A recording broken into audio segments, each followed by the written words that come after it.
سکندر اعظم کی طرح چنگیز خان کی بھی یہ خواہش تھی کہ وہ اپنی زندگی کے بقیہ ایام اپنے وطن میں گزارے۔ اپنے وطن واپس پہنچ کے زندگی کے باقی دن وہاں گزارنا چنگیز خان کی قسمت میں نہیں لکھا تھا۔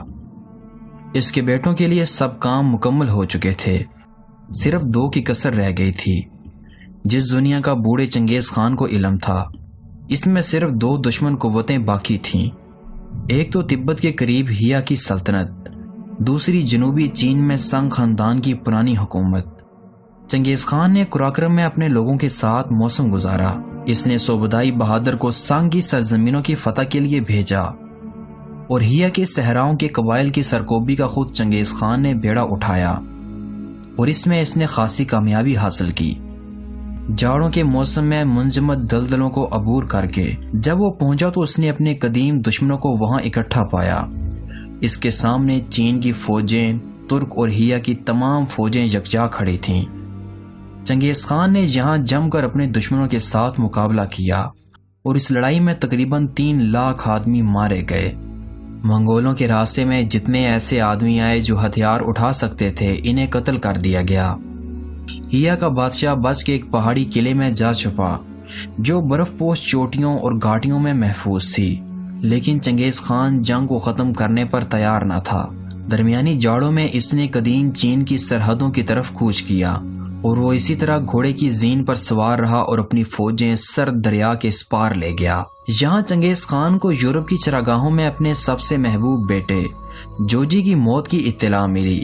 اس نے اپنے خیمے میں تنہا رہنے کی خواہش ظاہر کی اور خاموشی کے عالم میں اس نے اپنے بیٹے کی موت کا غم کیا، کیونکہ اس سے پہلے بھی چنگیز خان کا ایک نوجوان پوتا بامیان شہر کے محاصرے کے دوران مارا جا چکا تھا۔ چنگیز خان کو ان دونوں حادثات نے اندر سے توڑ دیا تھا، گو کہ اس نے خود پر یہ ظاہر نہ ہونے دیا کہ جوجی کی موت کا اسے صدمہ ہے۔ لشکر آگے بڑھتے رہے، سب کام معمول کے مطابق ہوتا رہا، لیکن چنگیز خان اب اپنے افسروں سے کم بات چیت کیا کرتا تھا، اور یہ بھی دیکھا گیا کہ جب بحیر خوارزم کے قریب ایک نئی فتح کی خبر اسے سنائی گئی تو اس پر کوئی اثر نہ ہوا اور نہ ہی اس نے تعریف کی۔ جب لشکر ایک گھنے صنوبروں کے جنگل میں پہنچا جہاں اب بھی درختوں کے سائے میں برف نہیں پگھلی تھی، چنگیز خان نے یہاں لشکر کو ٹھہرنے کا حکم دیا۔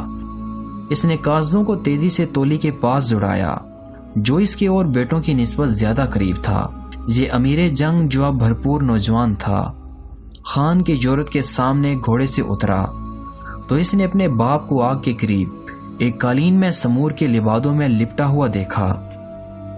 بوڑھے مغل نے اپنے بیٹے کو مرحبا کہہ کے یہ کہا، اب مجھے صاف یہ معلوم ہوتا ہے کہ سب کچھ چھوڑ کے اور تم سب کو چھوڑ کر مجھے یہاں سے جانا ہے۔ چنگیز خان کافی عرصے سے بیمار تھا۔ چنگیز خان جانتا تھا کہ اس بیماری میں اس کی جان گھلی جا رہی ہے۔ اس نے اپنے پاس اروت کے افسروں کو بلا بھیجا اور جب تولی اور یہ سب افسر دوزانو ہو کے غور سے اس کے الفاظ سننے لگے تو اس نے انہیں واضح ہدایات کی کہ کس طرح سنگ کی سلطنت کے خلاف جنگ جاری رکھی جائے، کیونکہ اس نے یہ جنگ شروع تو کی تھی لیکن اسے ختم نہ کر پایا تھا۔ تولی کو حکم تھا کہ مشرق کی زمینیں اس کی تحویل میں آئیں گی اور مغرب کی سرزمینوں پر چغتائی کی حکومت ہوگی اور اوغدائی ان سب کا آقا ہوگا اور قراقرم میں وہ خقان بن کے تخت نشین ہوگا۔ اور اس کے کچھ ہی روز کے بعد چنگیز خان کی موت ہو گئی۔ چنگیز خان نے اپنے بیٹوں کے لیے دنیا کی سب سے بڑی سلطنت اور سب سے زیادہ تباہ کن فوج اس طرح چھوڑی جیسے کوئی اپنے وارثوں کے لیے خیمے اور گلے چھوڑتا ہے۔ تاریخ ہمیں بتاتی ہے کہ اپنے مرض الموت کے زمانے میں چنگیز خان نے اس کا انتظام کر دیا تھا کہ اس کے پرانے دشمن ہیا کے بادشاہ کو تباہ و برباد کر دیا جائے جو اب اس کے لشکر کی جانب پیش قدمی کر رہا تھا، اور چنگیز خان نے یہ حکم دیا تھا کہ جب تک یہ نہ ہو جائے اس کے مرنے کی خبر کو راز رکھا جائے۔ ایک نیزہ اس فاتح شہنشاہ کی یورت کے سامنے جو خیمہ گاہ سے ذرا الگ نصب تھا گاڑ دیا گیا۔ نیزے کی انی زمین میں دھنسی ہوئی تھی۔ نجومی اور دانشور جو چنگیز خان کی خدمت میں حاضر ہوا کرتے تھے، انہیں محافظ سپاہیوں نے اندر جانے سے روک دیا اور صرف اعلیٰ سردار خیمے کے دروازے سے اس طرح اندر آتے کہ گویا ان کا آقا بیمار ہے اور بستر پر پڑے پڑے انہیں ہدایات دے رہا ہے۔ جب ہیا کا بادشاہ اور اس کی فوج مغل لشکر میں پہنچی تو مغلوں نے ان کی دعوت کی، اعزاز کے طور پر انہیں خلعت پہنائی اور عروت کے سرداروں کے درمیان بٹھایا۔ پھر اس کے بعد مغلوں نے چن چن کر ہیہ کے بادشاہ اور اس کے ایک ایک ساتھی کو قتل کر دیا۔ چنگیز خان کی موت کے بعد اس کے ارخون اور شہزادے اس کی لاش کو واپس گوبھی لے گئے۔ دفن سے پہلے ضروری تھا کہ اس کی لاش قوم کو دکھائی جائے۔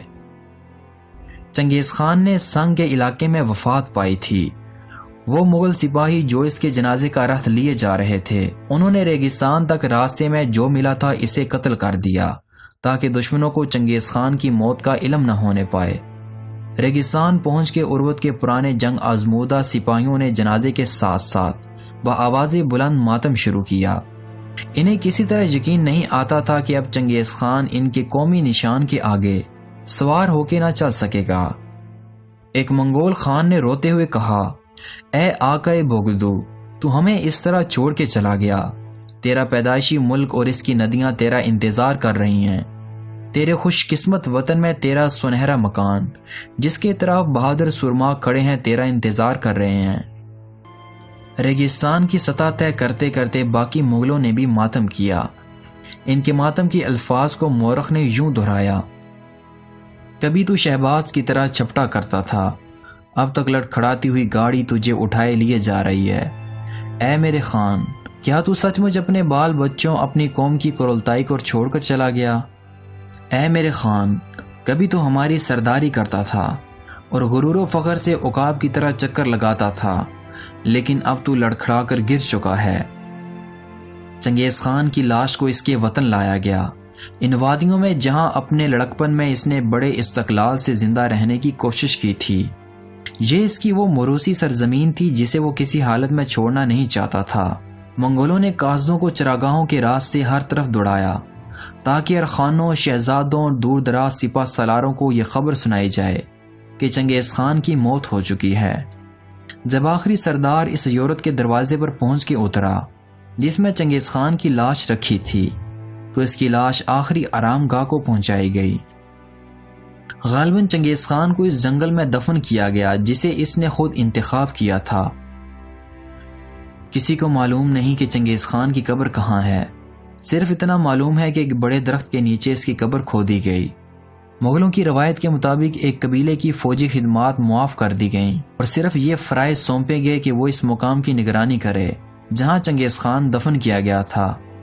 ان درختوں کے جھنڈ میں ہمیشہ خوشبو جلائی جاتی، یہاں تک کہ اطراف کا جنگل اتنا گھنا ہو گیا اور دوسرے درختوں میں وہ بڑا سا درخت کھو گیا جس کے نیچے چنگیز خان دفن تھا اور اس کی قبر کا کوئی نشان باقی نہ رہا۔ ایک روایت یہ بھی ہے کہ 40 عورتیں اور 40 گھوڑے چنگیز خان کی قبر پر ذبح کر کے چڑھائے گئے۔